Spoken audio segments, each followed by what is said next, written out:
It's the future, don't hit the snooze. AI is here giving humans the boost.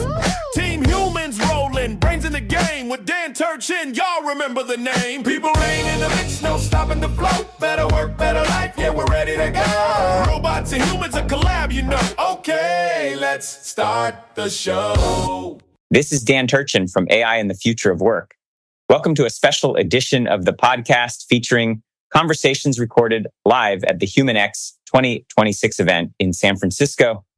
This is the second of a three-part series with incredible founders and visionaries. As always, we're using 11 labs to digitize my voice for this compilation. The real me reviewed and approved the content and, of course, approved the digital twin. In an era where the dominant narrative is about AI replacing jobs, a powerful and surprising theme emerged from these live interviews. These builders are fiercely optimistic about what AI cannot replace. In this episode, you'll hear from four leaders who argue that the future of work is really about amplifying human judgment, creativity, and our unique ability to tell stories.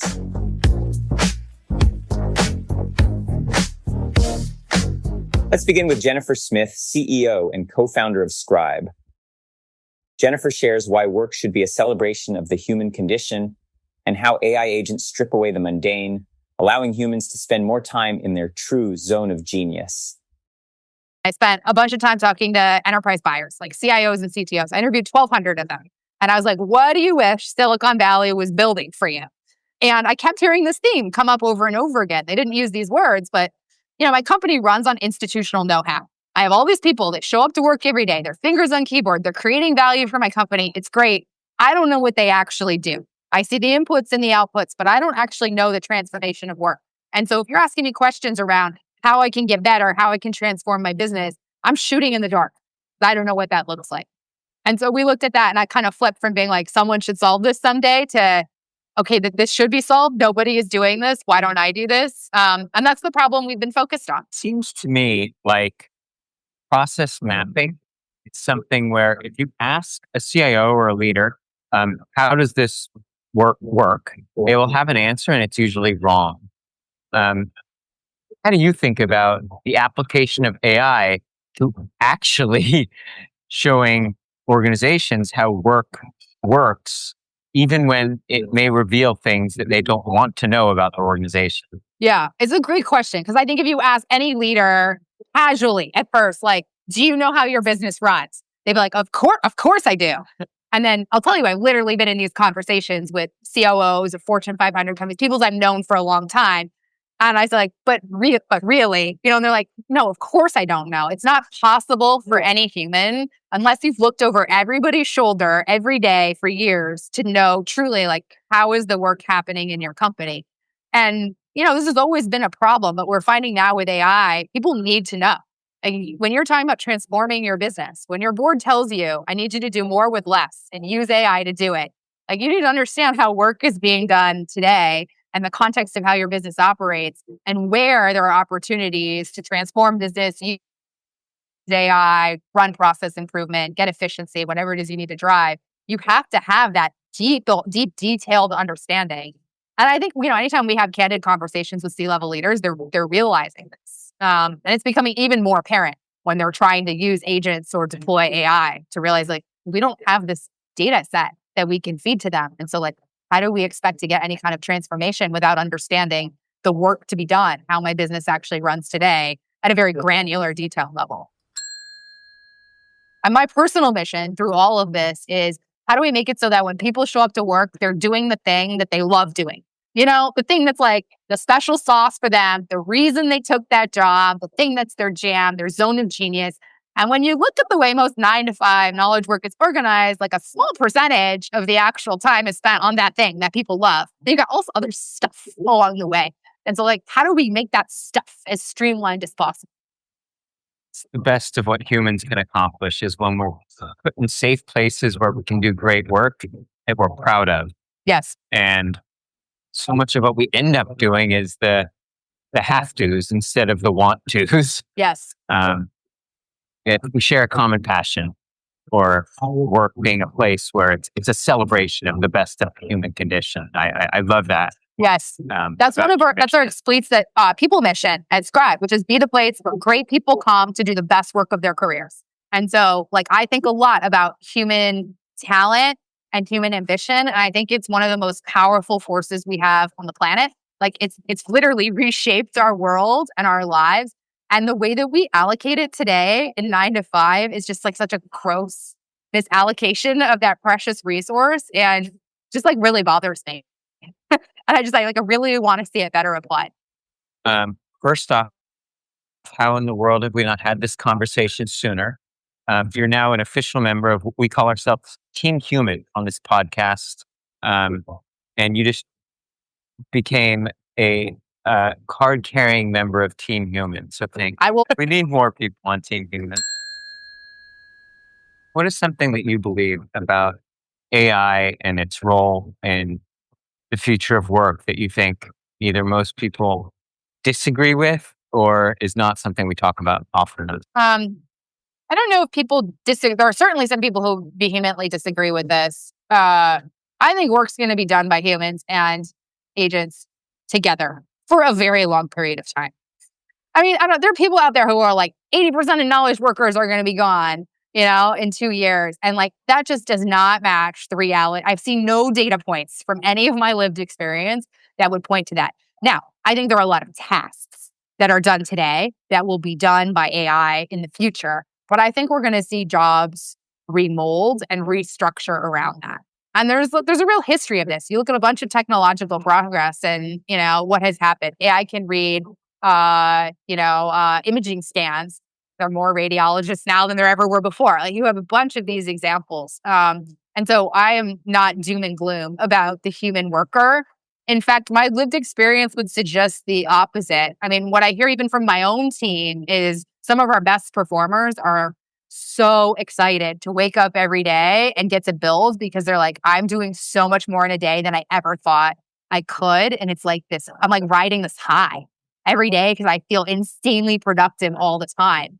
And now there's a bunch of stuff we have to manage around that. But I'm like quite optimistic about what it looks like for people working at enterprises in the future. I think there's going to be a lot of structural change. I think change in a short term is always painful in any direction, but I think the long-term arc is incredibly positive. And I think that's kind of counter to at least a lot of the headlines that I read that are very scary and very doom and gloom. Next, we hear from Robin Daniels, Chief Business Officer at Zensai. In this conversation, Robin discusses why 80% of people are disengaged at work. He shares his vision for how AI can act as a coach, freeing us up to be more creative and feel more fulfilled. I've become so obsessed with how do you create humans who are motivated every single day to do incredible work. The question I would get from CEOs often, I spent a couple of years doing advisory work and coaching to CEOs. I thought they were going to talk about branding and marketing and all that stuff that I've done, but they really wanted to talk about how do you lead well? How do you create the alchemy of people to do the best work of their life? And then when you pair that with the statistics that keep coming out from Gallup or McKinsey or HBR that says 80% of people are disengaged and unhappy in their work, it just kind of blows my mind. So my North Star has really become, how do you create just the alchemy and the driving force for humans to be the best they can be? And so I joined Zensai because what we're trying to do is we're trying to create the platform. And I'm not naive enough to think that a platform alone is going to solve that. It's about philosophy and leadership and culture and many different things. But at some point, you also need to write tools in order to unlock that potential in people. So what we do at Zensai, we're the platform that gets people the motivation, skills, and knowledge they need to be successful every day. If you need to get some nudges on, this should be a performance goal. Here's who you should connect with. Here's the course you should be taking or the skill you should be learning. We are right where the user needs them at the moment they need it the most. HR tech used to have the reputation as being like a tax that you pay for being an employee. Specifically the LMS, Learning Management System.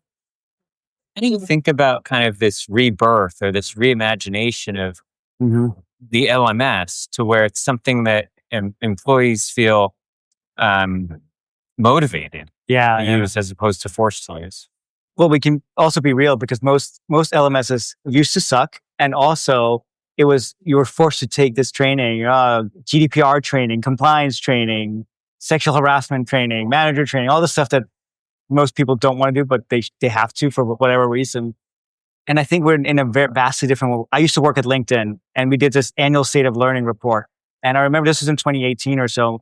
And it said that 95% of the skills that an employee has become irrelevant or useless within 5 years. They not always go out, but they say like you need to kind of keep them fresh. So that means you need to reskill and upskill your employees constantly. But unless you can create an environment where they want to do so, you're always going to be behind. And I think finally, with the use of now AI especially, we can create an environment where we can push the right content to you when you need it the most, whether that's micro-learning or more deeper courses based on what you're trying to achieve. If you have learning that's disconnected from what you're trying to achieve, it will always feel like a hassle to the employees. But if it's suddenly deeply connected to the work you're trying to do and what the goals you're trying to achieve, knowing that it might lead to better outcomes, maybe a promotion, maybe better salary, blah, blah, blah, then you'll be much more motivated to go learn that. And now with AI, we can read all the signals. We know what goals you're trying to achieve. We know who you're working well with, who you're not working so well with. We know what you're trying to achieve personally or the company and the team goals. And we can put all that together and to create a momentum for you, a path to you that's showing up at when you need it the most to learn the skills that you need. But the reason why we're so passionate about, why I'm so passionate about this is most CEOs, I think, when you ask them what matters most in your company, what do they all say? Our people. Our people matter the most.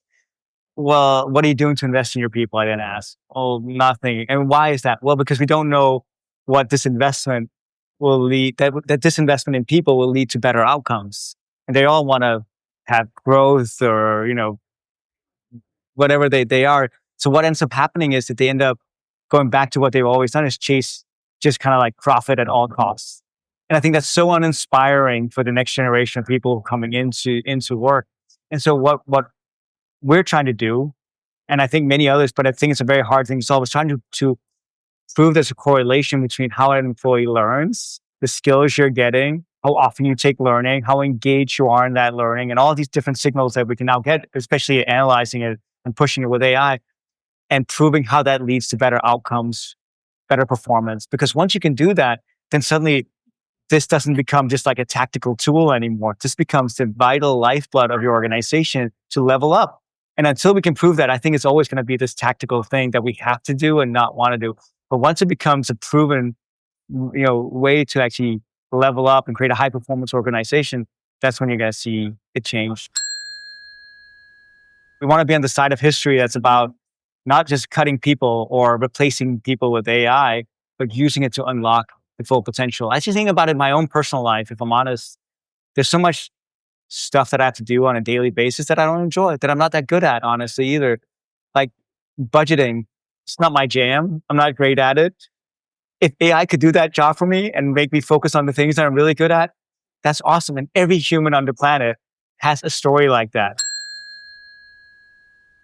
There's so many challenges that we have to solve on planet Earth as humans, whether that's climate change or societal inequality and all kinds of things. And if we want to solve these challenges, we need every human being on the planet to show up every day and do the best work of their life. So when I see those stats that say that 80% of people are not motivated to do so, are those people doing the best work of their life? I don't have the data to tell me yes or no, but I can nearly guarantee that these people are not doing great work every day. And if we want to solve these challenges, we need everybody to come every day with the creative force, the insight, the energy, the enthusiasm to want to solve these things that we have to solve. Then the future will be really bright for us all. We need you out telling this story to more people, right? Inspiring more people, being positive. On this podcast, we call ourselves Team Human. I love it. And can I be on Team Human? An honorary member of Team Human. Our next guest is John Snoddy, CEO at Operative Games. In his live segment, John reflects on the disruption AI brings to the creative arts. Drawing on his past experience at Disney, he explains that AI won't replace the ancient craft of storytelling, but rather act as a new tool to amplify our authentic voice. Okay, so here we are at HumanX, and you and I both celebrate the craft and the art of storytelling. This event is all about AI doing things that humans have historically done in the physical world.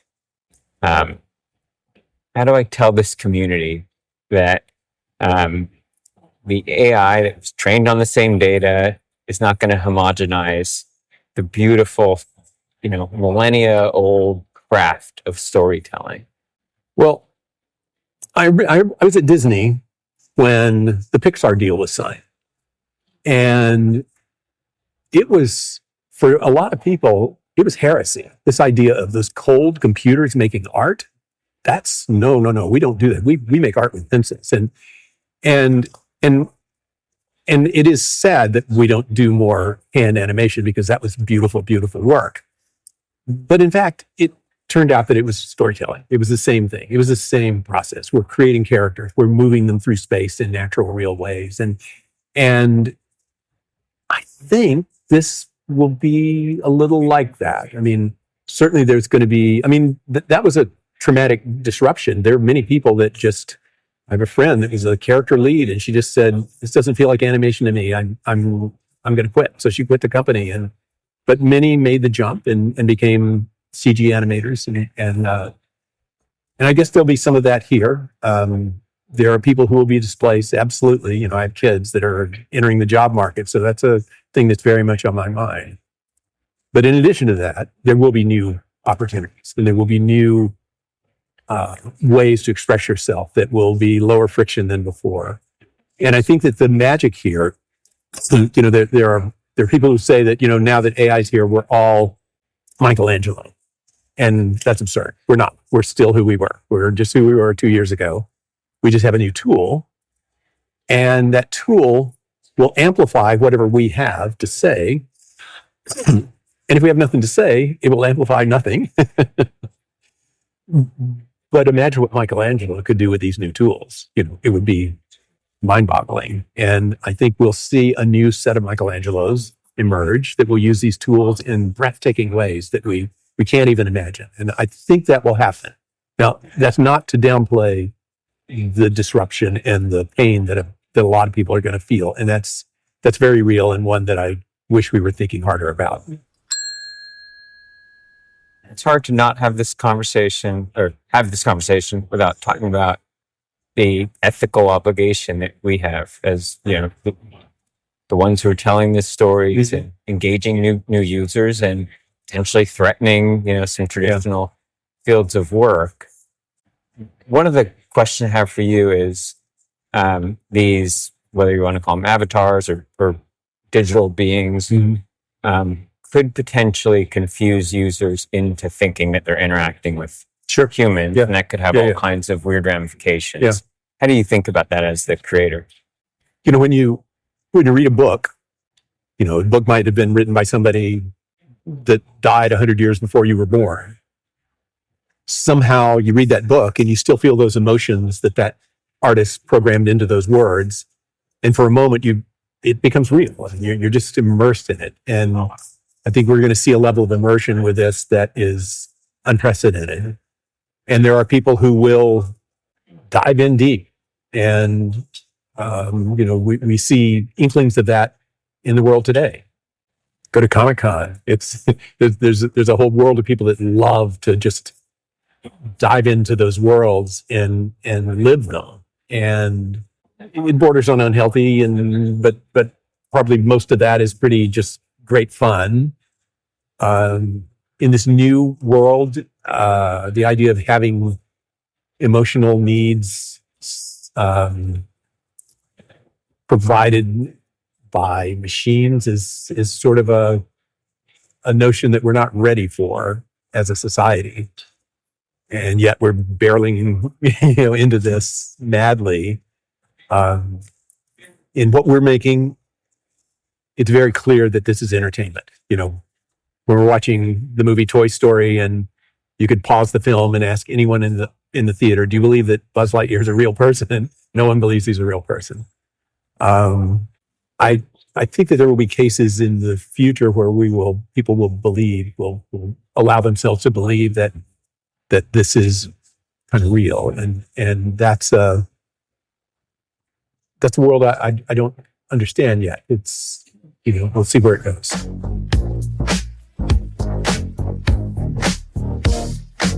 Finally, we turn to Florian Duetto, CEO of Dataiku. In this conversation, Florian brings a fascinating philosophical perspective to the future of asynchronous work. He explains how AI will run pipelines and crunch data at night, leaving the critical task of exercising judgment and making complex decisions to humans the next morning. Because you have a background in philosophy, and because this podcast is AI and the future of work, I get to ask you this question.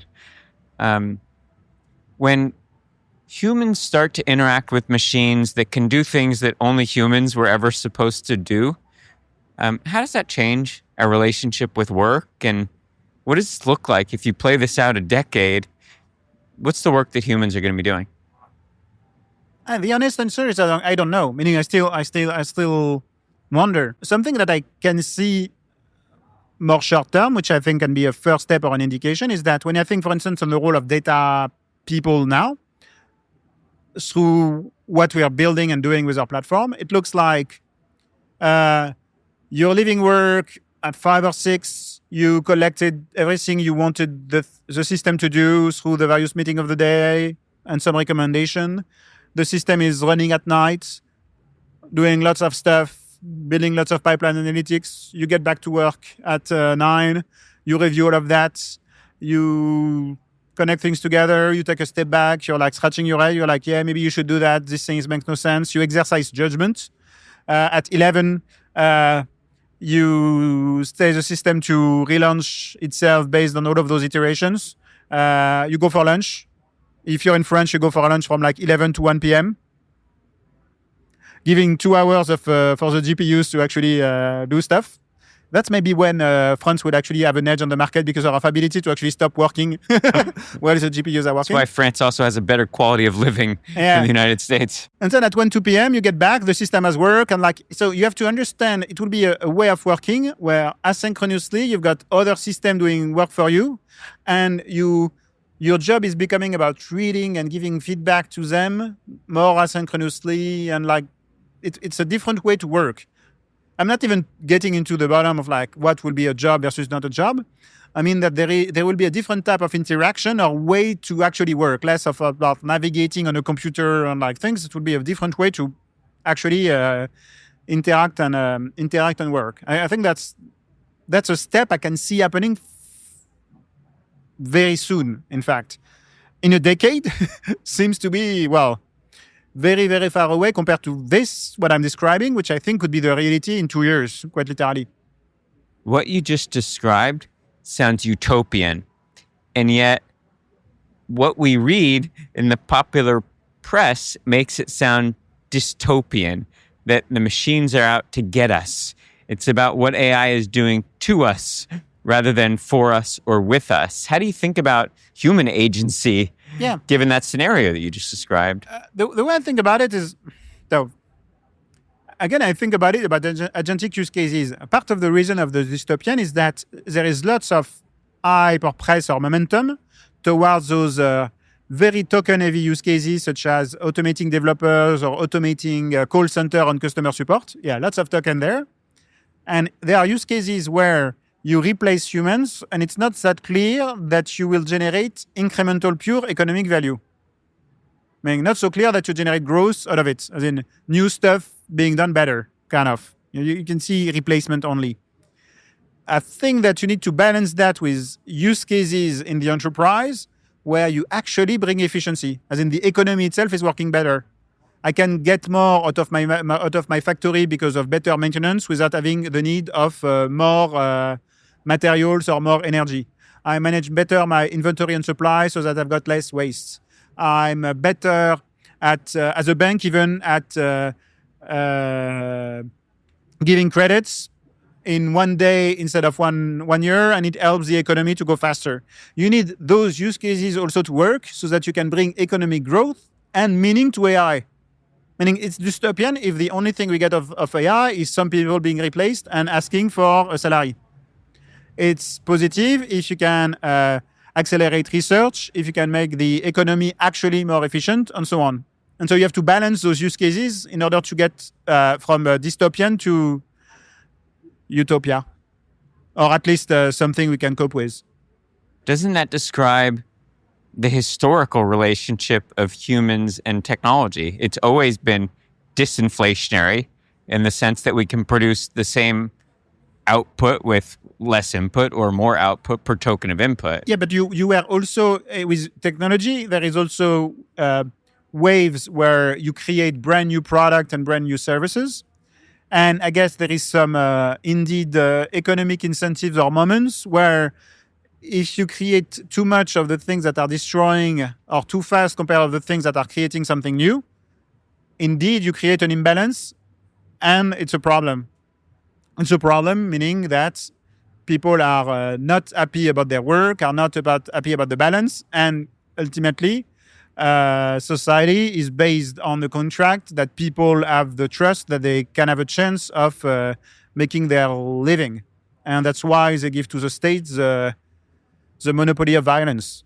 If you remove this trust, the monopoly of violence will not just be by the state, meaning people will revolt. That's the actual thing that will be happening.